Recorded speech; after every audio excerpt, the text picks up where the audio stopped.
A proximity alert pulled Sila Corbel from her work. The survey vessel Stargazer had just dropped into the Kairos system, and the main viewer filled with a world of impossible beauty. Kairos 3 was not a globe of familiar blues and greens, but a jeweled sphere.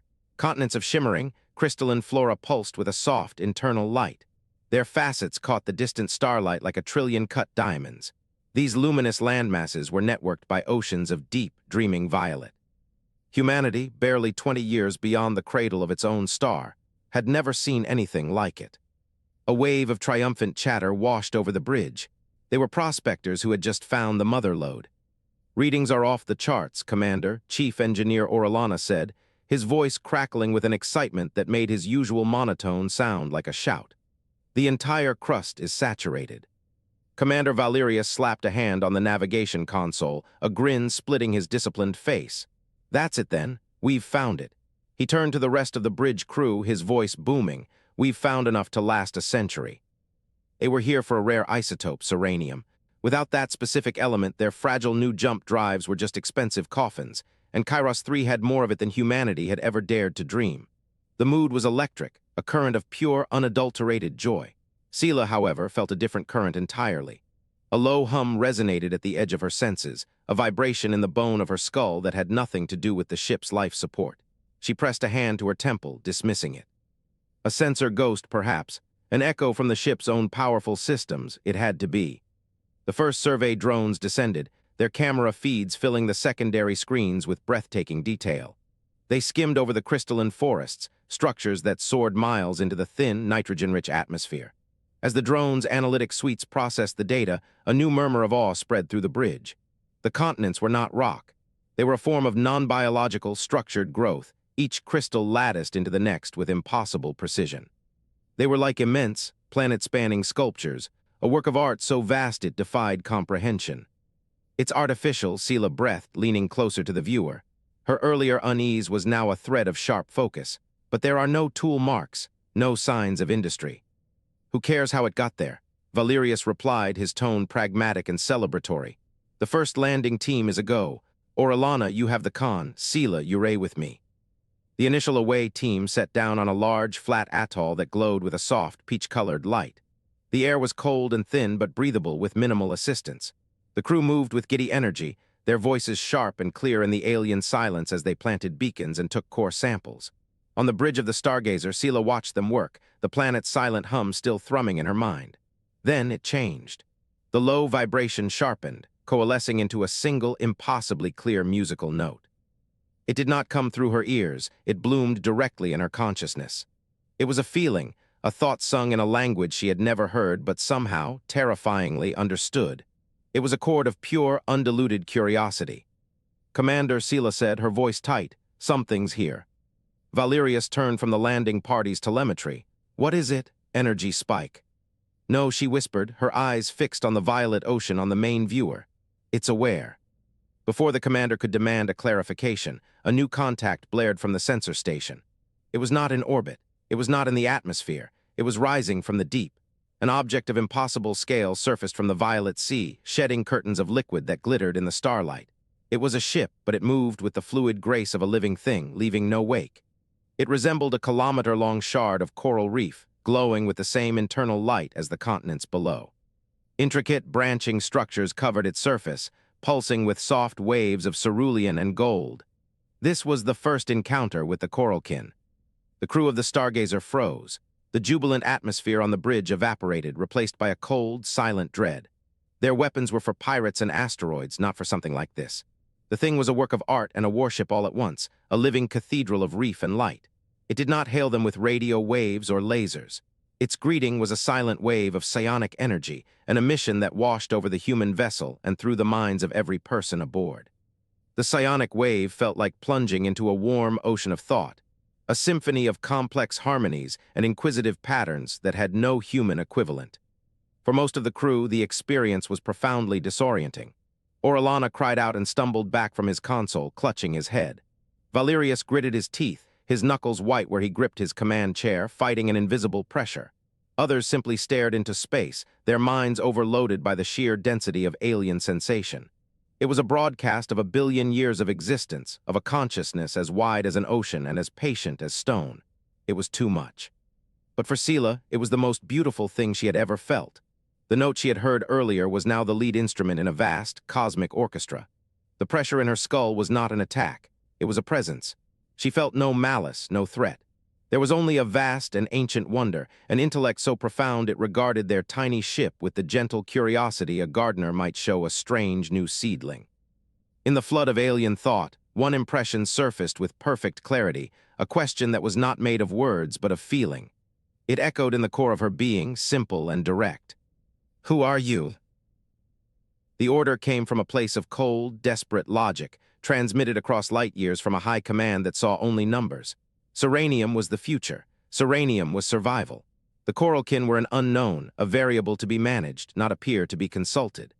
On the bridge of the corvette Aegis, Captain Care Loxley watched the directive scroll across his command console. He felt the familiar weight of duty settle over him, a pressure as constant as gravity. Commander Valerius relays xenogeologist Corbel's protest, his communications officer reported, his tone carefully neutral. She advises a 24-hour delay. She believes the organism is trying to communicate. "Beliefs do not fuel jump drives," Loxley said, his voice a low rumble. He stared at the main view screen where the silent, coral-like ship hung in the void. It had not moved. It had not broadcast a single intelligible signal since its initial, mind-shattering greeting. To Loxley, a man forged in the simulated wars of a fledgling interstellar power, its stillness looked like indecision. It looked like weakness. "Proceed with the extraction. Inform the Stargazer we will provide cover." On the shimmering surface of Kairos 3, the first industrial drill descended. It was a marvel of human engineering, a 30-ton spike of diamond composite teeth and focused sonic emitters designed to crack continents. The machine's articulated legs found purchase on a crystalline atoll, its polished surface reflecting the violet sky. With a low thrum that vibrated through the away team's haptic suits, the drill began to bite. It sought the rich serenium veins just beneath the surface. For the Coralkin, the universe broke. The atoll was not an island. It was a synaptic node, a grand and silent nexus of shared consciousness that had slept for millennia. The drill was not a tool. It was a spike of pure, unadulterated violation driven into the soft tissue of a thinking world. The curious, harmonic song of their collective mind did not falter. It shattered. In its place rose a silent, psionic scream of such magnitude that it buckled the fabric of their shared reality. It was the pain of a lobotomy performed on a god. On the Aegis, the scream arrived without sound. The bridge crew crumpled as one. The ensign at navigation slumped forward, a thin line of blood trickling from her nose. The communications officer cried out, clutching his temples as his mind filled with the psychic equivalent of grinding glass. Loxley staggered back, his own thoughts swamped by a deafening siren of pure agony that was not his own. It was an overwhelming, invasive force, an agony that scoured his own consciousness raw. He fought through the pain, his training kicking in like a steel brace around his fracturing mind. "Report," he roared, the word tearing from his throat. His tactical officer, a pale man with sweat beading on his brow, forced himself upright, his knuckles white on his console. "Mass psionic broadcast, Captain," he rasped, his voice strained to the breaking point. "Originating from the alien vessel. They're firing on us with some kind of mind weapon." Loxley's vision swam with crimson flares. His crew was incapacitated. His ship was under attack. Humanity, new and fragile in this vast, dark galaxy, was being assaulted by a silent predator. The Coralkin's stillness was not weakness, it was a lie, a trap. The calculation was simple and brutal. "Return fire," Loxley ordered, his voice grim and absolute. "Warning shots only." The order was an act of restraint, but the weapon was not. From a ventral turret on the Aegis Asterisk, a plasma lance spat its fury across the void. It was not a projectile but a focused, contained spear of starfire, a brilliant blue-white line of pure energy that drew itself between the human warship and the alien bioship. The lance was aimed to strike a non-critical outer branch, a shot designed to show capability without lethal intent. It was a message written in fire. The living Coralkin ship had never known such a thing. The searing heat of the plasma lance was a new and horrifying sensation, a focused agony that overloaded its biological systems. It was the feeling of a nerve bundle being set alight. The great vessel convulsed, not as a tactical maneuver, but as a purely biological reflex. It shuddered from the shock, its entire structure recoiling from the pain like a flinching animal. From the wounded flesh of its hull, a defensive mechanism older than any human civilization activated. A bioelectric pulse bloomed outwards, a shimmering, expanding wave of raw energy that rippled through space. It was not a weapon any more than the shock of an eel is a tool. It was an involuntary discharge, a last-ditch defense to stun a predator. The beautiful, terrible wave of crackling violet light washed over everything in its path. It struck the human shuttle Pioneer which was holding a stationary orbit between the planet and the escort ship. The shuttle's phase shield, a sophisticated technology designed to absorb and diffuse directed energy, flared once against the omnidirectional surge. It was designed to parry a sword, not to survive a flood. The shield overloaded, shattering in a cascade of fractured light. For a single, silent moment, the shuttle's silhouette was visible, its hull glowing cherry red. Then its fuel cells and reactor breached at once. The Pioneer vaporized in a clean, white flash that temporarily outshone the distant sun. Aboard the Stargazer Sila Corbel saw the light of her friend's ship vanish. She was on her knees, the psionic scream of the planet an iron band around her skull, but her eyes were fixed on the view screen. One moment the Pioneer was there, a familiar icon on the tactical display. The next, there was only empty space and a fading afterimage. The names of the 12 people aboard scrolled through her mind. Anya, the pilot who told terrible jokes. Ben, the engineer who grew orchids in his quarters. Friends, gone. A sharp, stabbing grief, intensely personal and human, tore through her. It was a pain so profound it momentarily silenced the alien agony in her head. But the other pain was still there. Through her own fresh wound, she felt the Coralkin. She felt the vast, echoing shock of its own injury, the confusion, the searing pain of the plasma lance. It was a cold, oceanic agony, the suffering of a creature that could not comprehend why it had been hurt. The two feelings crested within her at the same moment, the pinpoint fire of human loss and the drowning, planetary despair of the alien. They were not separate. They were two notes in a terrible, rising chord. This was a mistake, a catastrophic, irreversible mistake. On the bridge of the Aegis, Captain Care Loxley watched the void where the Pioneer had been. His warning shot had been answered with deadly force. The first human blood had been spilled among the stars. His duty was clear. The war had begun. 3 days after the Pioneer was turned to incandescent dust, the fleet arrived. They did not drift into the Kairos system with caution. They tore holes in the fabric of spacetime and emerged like vengeful gods, a phalanx of gunmetal-gray destroyers and cruisers flanking the fleet carrier Indomitable. Care Loxley watched from the bridge of the Aegis, his small corvette now a scout boat in the shadow of true military power. A grim satisfaction settled in his chest, a cold and heavy thing that felt like justice. The narrative had been transmitted, encrypted, and stark. Humanity ambushed, a scientific mission turned to massacre, a new and hostile species guarding a vital resource with lethal force. The response was proportional and swift. There would be no negotiation. The siege began without ceremony. On Loxley's command, passed up the chain and approved by a grim-faced admiral aboard the Indomitable, the lead destroyers opened fire. Lances of pure, sun-hot energy spat from their forward batteries, converging on the silent violet world. The plasma lances were devastating at close range, designed to melt through meters of armor plating in seconds. But the Coralkin were no longer waiting in the open. They had retreated behind a shield of their own making. The world shimmered. Just before the lances made contact, the atmosphere ignited with a soft, opalescent light, a barrier that swelled to meet the attack. This was the planetary biofield, a defensive membrane woven from living energy. It pulsed with the soft colors of a pearl, absorbing the furious plasma into its shimmering matrix without a flicker.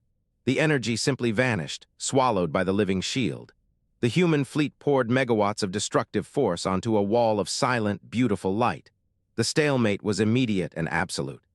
The ships formed a blockade, a ring of steel and resentment around Kairos 3, waiting for an enemy that would not show itself, firing on a shield that would not break. Inside the cold hulls of the fleet, a strange metamorphosis was taking place. The crews were grieving the 12 souls lost on the Pioneer, but that grief did not curdle into despair or collapse into lethargy. It found a different path. It calcified. It hardened into a thing of terrible purpose, a state of mind the crews began to call the Fury. A pilot who had lost her wingman in a training accident years ago now flew simulator runs with an impossible preternatural focus, her hands a blur on the controls, her reaction times sharpened to a razor's edge by the memory of loss. The ghost of her friend was her co-pilot now. Engineers, haunted by the laughing faces of comrades vaporized in the bioelectric pulse, worked punishing double shifts in the humming guts of their ships. Their sorrow was a lens, focusing their minds to a single burning point of clarity. They found a cold, clean comfort in the perfection of machinery, in the flawless execution of a diagnostic or the precise calibration of a power conduit. Their pain was not a disability, it was fuel. It was an engine that burned memory and sorrow to produce unwavering endurance. Humanity had discovered its secret weapon not in a lab, but in the broken landscape of the heart. Captain Locksley saw it and knew it for what it was, the righteous fire of vengeance. He walked the corridors of the Aegis and saw the change in his crew. He saw the tight set of their jaws, the distant focus in their eyes. They were no longer the hopeful explorers who had arrived a week ago. They were soldiers in a holy war, their grief a sacrament. He encouraged it, nurtured it with speeches about sacrifice and remembrance. Their pain was a sword, and he would see it sharpened. Sila Corbel experienced the change differently. Her own grief was a constant hollow ache for the geologists and pilots on the Pioneer Asterisk, people she had shared meals and dreams with. But her sorrow did not harden her. It softened her. It made her more porous, more sensitive to the unceasing psychic broadcast that emanated from the planet below. While the rest of the fleet's personnel felt it as a dull, irritating pressure, a background hum of aggression, Sila's grief acted as a key. It unlocked a deeper layer of the transmission, allowing her to parse the overwhelming signal with a terrifying new clarity. She spent her time in a small, soundproofed xenogeology lab, the viewport dimmed to a murky twilight. The psionic scream was not a scream at all, not anymore. It was a lament. Where others heard a weapon, a constant psionic attack meant to disorient and intimidate, Sila heard a chorus of pain. It was a complex, layered dirge that sang of a wound in the planetary mind, a violation of a sacred node. It sang of a living ship, a part of their collective self, now scarred and weeping in the violet seas. It sang of confusion, of a sudden, unprovoked agony that had been met with more agony. It was the sound of a being that could not comprehend why it had been hurt. Walking to the mess hall, she saw a young ensign staring at a flickering data slate, his knuckles white. His sister had been the shuttle's navigator. His face was a mask of cold fury, his eyes devoid of light. He was burning his heartbreak to stay awake, to stay alert. Sila felt a wave of cold terror wash over her. This fury was not a strength. It was a sickness, a perversion of a sacred process. They were taking the most human of emotions and twisting it into a tool for killing. They were building a grief engine, and she knew, with a certainty that chilled her to the bone, that it would consume them all. She found Locksley on the bridge. He stood with his hands clasped behind his back, a monolithic silhouette against the mesmerizing, shimmering globe of Kairos 3. The air was thick with the quiet hum of the ship and the focused resentment of its crew. They all wore the same hardened expressions, the same mask of the fury. "Captain," Sila said, her voice quiet but firm, "we are making a catastrophic mistake." Locksley turned slowly. His face was unreadable, carved from ice. He did not seem surprised to see her. "Dr. Corbel," he acknowledged, his tone perfectly level, "state your case." "The signal from the planet," she began, stepping forward. "I can understand more of it now. My own grief seems to be acting as a sort of filter, a way to tune into their emotional frequency." She paused, searching for the right words. "It is not an attack. They are not broadcasting rage. It is a lament. They are mourning. We struck a part of their mind, Captain. We hurt them, and they are crying out." Locksley listened without interruption, his gaze unwavering. When she finished, a long silence stretched between them, filled only by the whisper of the life support system. He looked past her at the violet world held captive by his fleet. "That pain killed 12 of my people, Dr. Corbel," Locksley said, his voice flat and cold, devoid of any emotion at all. It was more chilling than any shout. "My grief demands a response." He finally met her eyes, and what she saw there was not a man, but an instrument of vengeance, perfectly calibrated and utterly convinced of its purpose. And so does theirs. Sila stood frozen, the words dying in her throat. He had heard her. He understood what she was saying, and he did not care. He was folding their pain into his own, using it as further justification. She looked around the bridge at the faces of the crew, each one a testament to the fury. They were all engines of grief, pointed at a world that was doing nothing but weeping. She had come to warn him of a terrible misunderstanding, and had discovered something far worse. A terrible, mutual understanding that would burn worlds. The siege of Kairos 3 ground into its 4th week, a silent test of wills measured in orbits. The human fleet held its position, a string of steel pearls against the black velvet of space. They were a monument to frustration. Their plasma lances and railgun slugs splashed harmlessly against the shimmering planetary biofield, a defense that absorbed energy with the placid indifference of a deep ocean swallowing a stone. Below, the Coralkin did nothing. They did not attack. They did not communicate in any way the fleet's tacticians could recognize. They simply endured. In a sterile lab aboard the Aegis, Sila Corbel worked with a feverish intensity that bordered on obsession. The ship's main comms array was a blunt instrument, but by routing its sensory inputs through her own modified interface, she could parse the constant, low-level psionic broadcast emanating from the planet. The rest of the crew felt it as a headache, a persistent background hum of wrongness. Sila heard a symphony of pain. She filtered the raw signal, letting the ship's computers map the waveforms while she interpreted their emotional weight.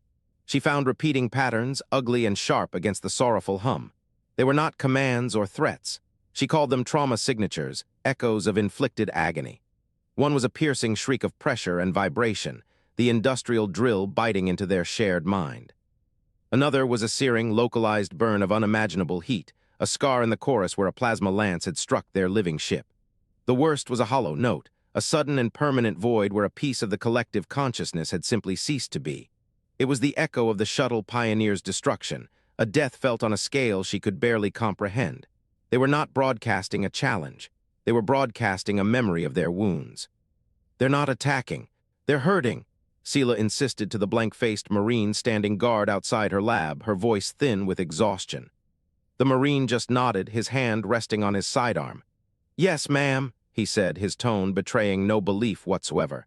"The Fury will see us through." Sila turned back to her console, the man's words a cold stone in her gut.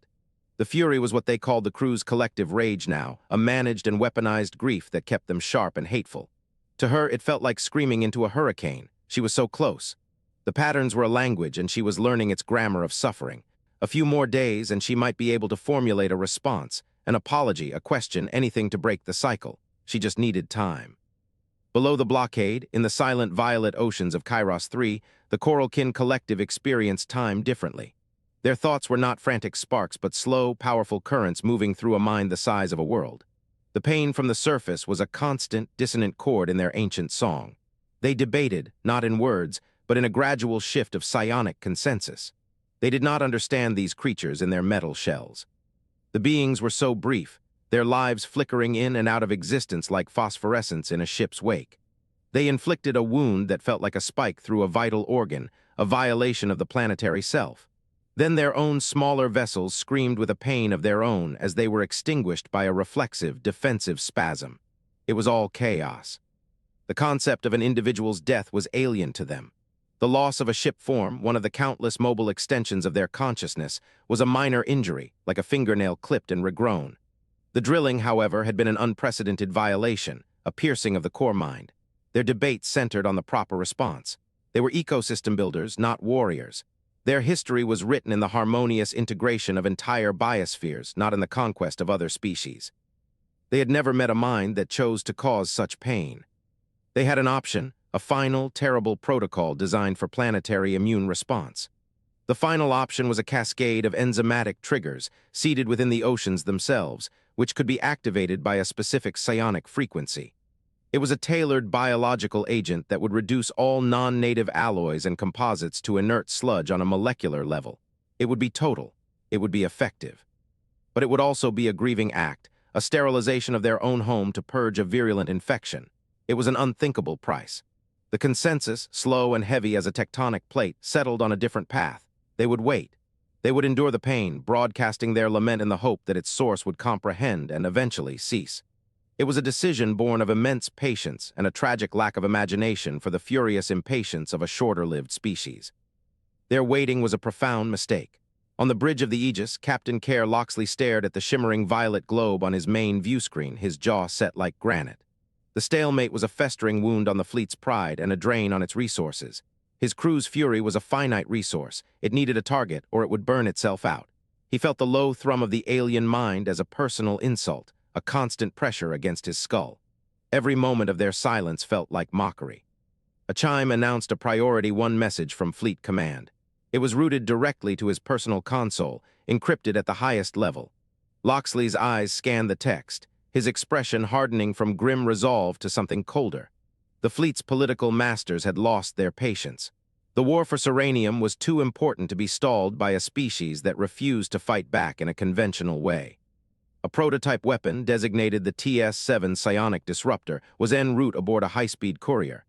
The technical specifications scrolled across Loxley's screen, but he only needed to read the summary. Its function was to broadcast a chaotic, unsynchronized frequency directly into a psionic consciousness, shattering it like glass. It did not kill bodies, it erased minds.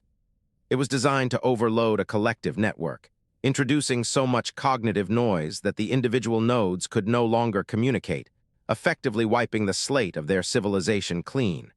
It was a weapon of cognitive genocide. The final lines of the order were stark and unambiguous. He was to receive the device, mount it to the Aegis, and await the precise orbital window for deployment. He was to give no warning. He was to end the siege. Loxley closed the message, the soft glow of the screen reflecting in his deadened eyes. He remembered the flash of the Pioneer vanishing, the faces of the crew he had known, the searing, shared agony that had ripped through his ship. He thought of the endless humming silence from the planet below, a silence he had long ago interpreted as contempt. This was not a negotiation. This was an extermination. The Coralkin had inflicted a wound, and his species had chosen its response. It would not be a scar. It would be an erasure. He keyed the ship-wide comms. "Commander Shaw to the bridge," Loxley said, his voice flat as the void outside. "We have new orders." The silence from Kairos 3 continued, a lament that no one in the human fleet but Sila Corbel could hear. It was the sound of a species waiting for an apology, utterly unaware that a tidal wave of oblivion was being prepared just above their heads. Priority communique slid into Sila Corbel's personal data stream with the sterile chime of a death sentence. She sat in the cramped quiet of her xenolinguistics lab aboard the Aegis, surrounded by holographic projections of Coralkin's psionic waveforms. They swirled around her like captured ghosts, intricate patterns of sorrow and confusion she had spent weeks translating. The message was from Fleet Command, flagged with the highest security clearance. Her fingers trembled as she expanded the file. The subject line was simple, Project Chimera. The contents were anything but. She scrolled through schematics and operational theory, her blood growing colder with every line. This was the fleet's solution to the stalemate, their answer to the impenetrable biofield. It was a weapon called the psionic disruptor. It was not a bomb designed to shatter the crystalline continents or boil the violet oceans. It was designed to transmit a chaotic signal across the entire planet, a frequency precisely tuned to overwhelm and collapse the Coralkin's collective consciousness. The weapon would not just kill the Coralkin, it would erase them, leaving their world-spanning network a silent, empty shell. It was an abomination. Sila shot to her feet, the datapad clattering to the deck. She ran, her footsteps echoing a frantic rhythm against the metallic corridors. She found Captain Care Loxley in his ready room, staring out at the shimmering globe of Kairos 3. The planet hung in the viewport like a bruised jewel, beautiful and defiant. "Captain, you have to stop this," Sila pleaded, her voice tight with desperation. She held up the datapad, its screen glowing with the weapon's monstrous design. Project Chimera, its genocide. Loxley did not turn. His reflection in the armored glass was a mask of cold iron, his posture rigid with the weight of command and loss. "It's a strategic solution, Doctor," he said, his voice flat as polished stone. "The Coralkin biofield is impervious to conventional arms. This is not. They aren't fighting us. They're a lamenting," she insisted, stepping closer. "Their broadcast is a dirge, not a declaration of war. They're a broadcasting pain from when our drill hit them, confusion from when we fired on them. We hurt them, and they don't understand why." He finally turned, his eyes holding the flat, dead light of a man who had burned away everything but duty. The fury had hollowed him out, leaving only a shell of grim resolve. "They destroyed the Pioneer. They killed 84 of my people. My people," he repeated, the words sharp and heavy as shrapnel. "They are a threat." It was a reflex, a defensive discharge after you fired. Sila countered, her voice rising. "We are about to commit an atrocity, an extinction-level event based on a tragic misunderstanding." "There is no misunderstanding," Loxley stated, his jaw set. He took a step toward her, his presence filling the small room. "There is a hostile entity, and there is a fleet under my command that will see it neutralized. This is how we neutralize threats." He turned back to the window, a silent dismissal. The conversation was over. Sila stood there for a long moment, the cold certainty of his refusal washing over her. She saw the path ahead, paved with the silent ashes of a trillion mines. An entire species, ancient and complex beyond their comprehension, was about to be unmade because one man's grief had hardened into a weapon. She backed out of the room, her heart a cold, heavy stone in her chest. She had no choice. She had to commit treason to prevent a genocide. Her first stop was the comms lab. Jonas Alara, the technician who had helped her amplify the Coralkin signals, looked up from his console as she entered. He was young, his face still open and unmarred by the corrosive rage that had taken root in so many of the crew. He had seen the same patterns she had, felt the same echoes of bewildered pain in the alien broadcast. "I need your help, Jonas," Sila said, her voice low and urgent.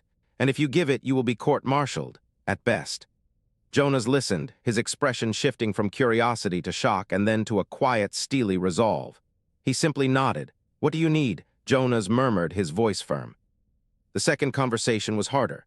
She found Marcus Gallo in a maintenance bay deep in the ship's engineering section, overseeing a diagnostic on a plasma conduit. His younger brother had been a pilot on the Pioneer. The Fury had consumed Gallo, but it had not hardened him like Loxley. It had scoured him out, leaving a raw, echoing emptiness. His eyes, sunk deep in their sockets, held the haunted look of a man running on nothing but momentum. Silo explained everything: the misunderstanding, the lament, the coming atrocity of the psionic disruptor. She expected him to rage, to call her a traitor. Instead, he just stared at the humming conduit, his knuckles white where he gripped a diagnostic tool. "I don't care if they're singing lullabies or screaming curses," Gallo rasped, his voice rough with disuse. He finally looked at her, and she saw not hope but a terrible, desperate need. "My brother's death has to buy something more than this quiet hate. It has to mean something." He drew a shuddering breath. "What's the plan?" Their plan was insane. They met in a forgotten storage locker, the air thick with the smell of ozone and recycled air. Sila laid it out. They would steal a long-range shuttle, one of the survey craft designed for atmospheric entry. They would modify its comms buffer, a high-capacity data storage unit they could repurpose into a crude psionic amplifier. Then they would fly it directly into the Coralkin biofield. "The field will tear a normal ship apart," Gallo stated, already thinking in schematics, his grief channeling into a new, dangerous focus. "But the buffer, if we can get it to resonate at the right frequency, we might be able to broadcast through it. For a few seconds, anyway." "Broadcast what?" Jonas asked, his gaze fixed on Sila. "Me," Sila answered, the word hanging in the small space. "I have to be the signal. I've spent weeks immersed in their psionic language. I can project a single, coherent thought, an apology, a plea to be heard." She met their eyes one by one. "I will be the interface. My mind will be the message." A quiet, tense game of cat and mouse began in the gray corridors of the Aegis. Sila filed requisitions for esoteric diagnostic equipment. Gallo reported a cascade failure in the nav computer of Shuttle 7, the Pathfinder, taking it offline for extended repairs. Jonas subtly rerouted monitoring feeds, creating a blind spot in the hangar bay's surveillance network. They worked in stolen moments, their conspiracy a fragile web of whispers and coded messages. But Loxley was no fool. The Fury had not dulled his senses. It had sharpened them to a predator's edge. He noticed the unusual power drains from Engineering Bay 4.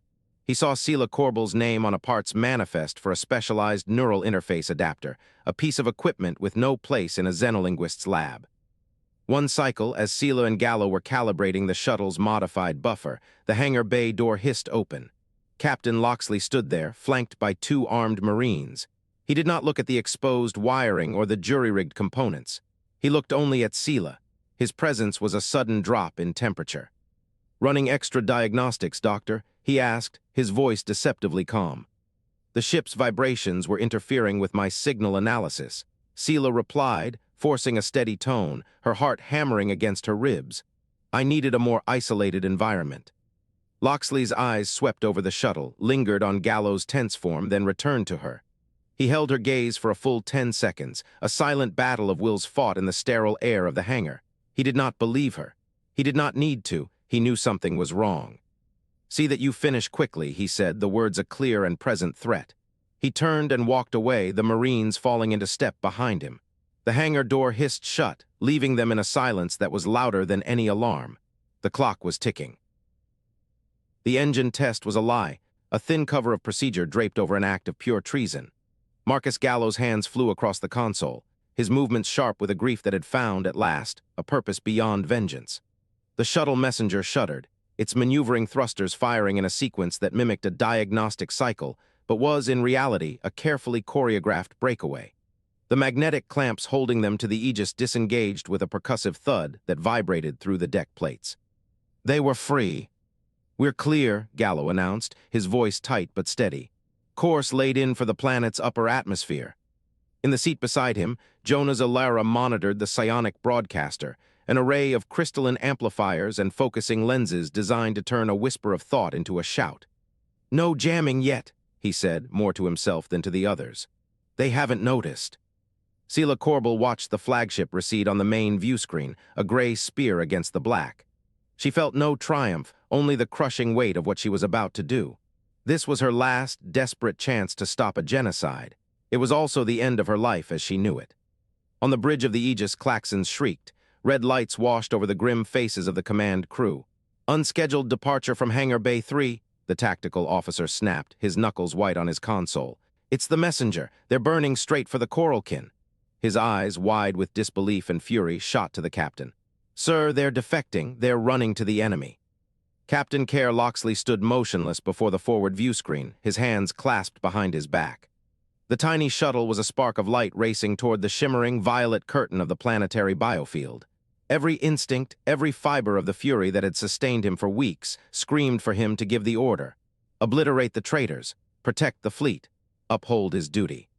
"Target the shuttle's engines," the tactical officer urged, his voice rising. "Disable them now." Loxley said nothing. He saw not a shuttle, but a single, desperate scientist. He remembered the look in Sila Corbel's eyes, not fanaticism, but a terrible, aching certainty. It was the same certainty he felt in his own grief, just pointed in the opposite direction. A deep, unwelcome fissure of doubt cracked open in his soul. "Sir," the officer pressed. "Hold your fire," Loxley commanded, his voice a low growl that cut through the bridge's chaos.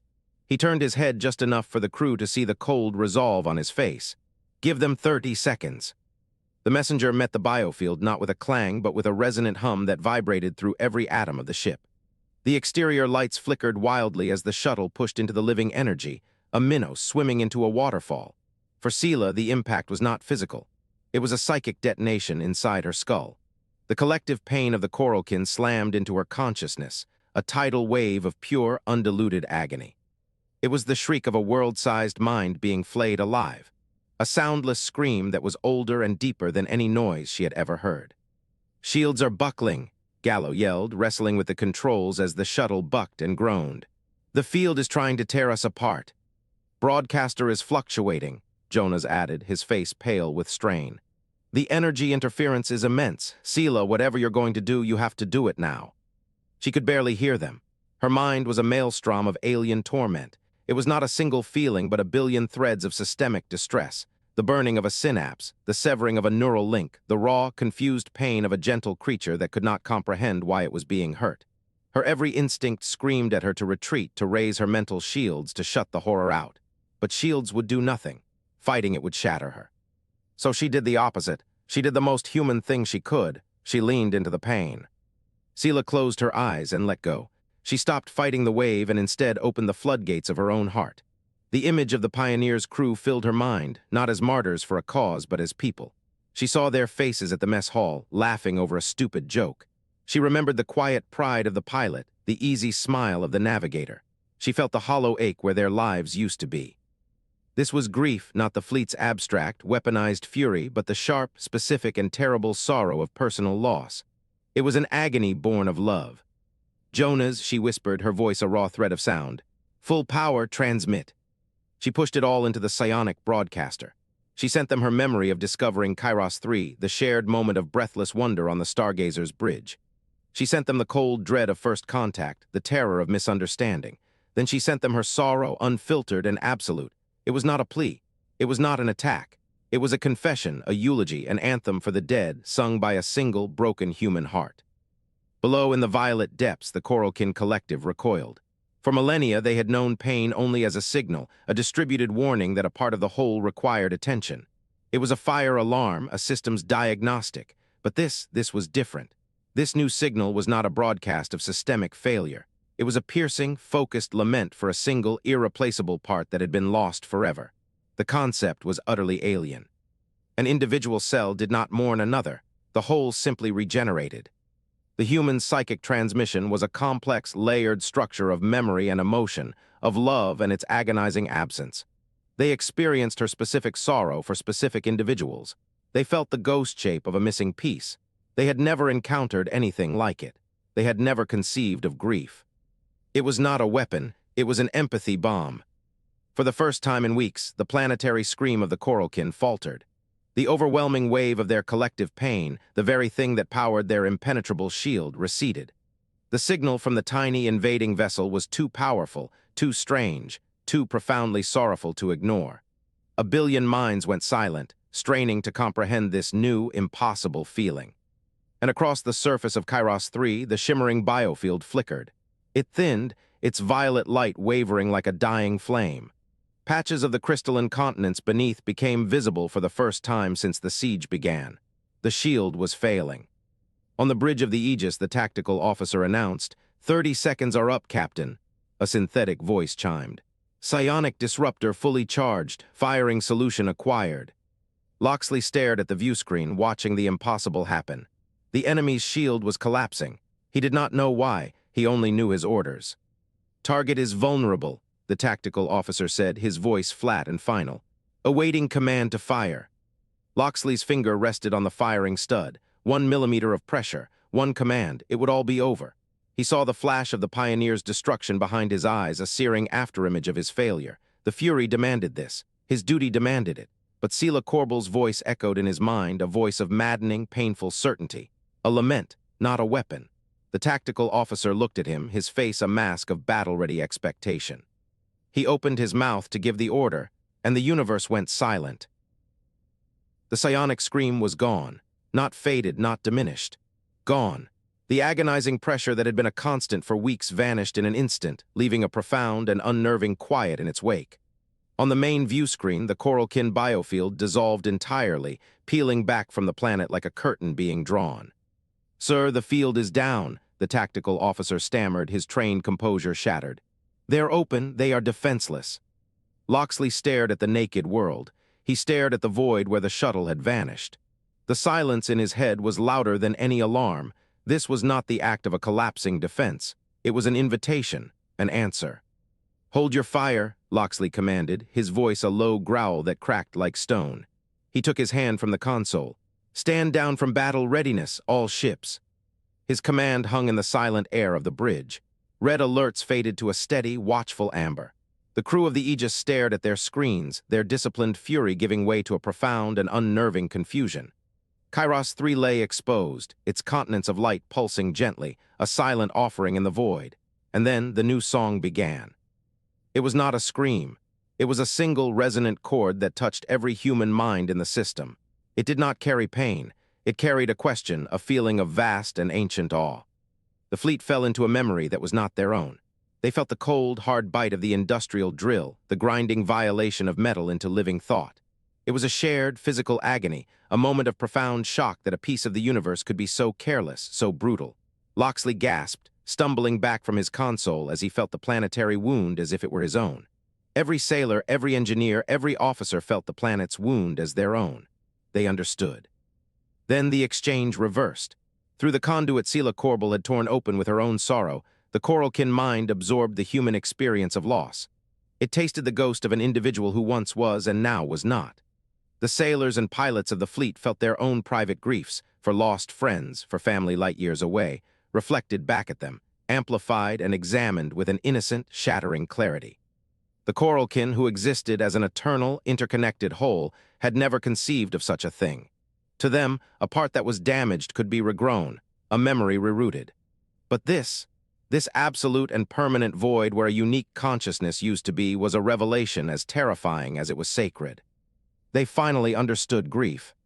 Humanity's supposed fragility, their chaotic and violent emotions, was not a weakness. It was a language.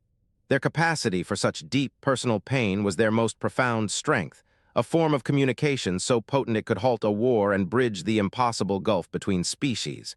This was no victory of arms. It was a victory of spirit. A dialogue began. It was slow, psionic, and built not on words but on a shared foundation of suffering. Images and feelings flowed between the fleet and the planet. The Coralkin showed the humans the inert, non-living veins of serenium deep within the planet's crust, separate from their living nodes. They offered access, a gift of resources freely given. In return, they asked for knowledge. They wanted to understand the force that created the grief. They wanted to understand love. They wanted to understand humanity. On the bridge of the Aegis, Loxley pulled his hand away from the controls. The fury, the calculated rage that had fueled his fleet for weeks, had evaporated, replaced by a humbling stillness. He looked at the faces of his crew, saw tears streaming down the cheeks of hardened veterans. They were not weeping from pain, but from a sudden, overwhelming empathy. He had prepared for a battle of plasma and shields, of strategy and attrition. He had not prepared for this. He turned to his communications officer. "Send a priority message to Fleet Command," Loxley said, his voice quiet but firm. "The conflict is over. Project Chimera is to be stood down, permanently." The officer stared, his mouth agape. "On what grounds, sir?" "On the grounds that our ultimate weapon was never a psionic disruptor," Loxley replied, his gaze returning to the serene planet on the main view screen. "It was the empathy of a single scientist. She taught them what it means to lose someone, and they listened." His report, when it reached high command, would be met with bafflement and disbelief. But the facts were undeniable. The blockade was ended. A treaty was being formed. And humanity's reputation among the silent watchers of the galaxy began to shift. They were not the weak, aggressive newcomers anymore. They were the species that feels. And that feeling, raw and unashamed, had just rewritten the rules of the cosmos.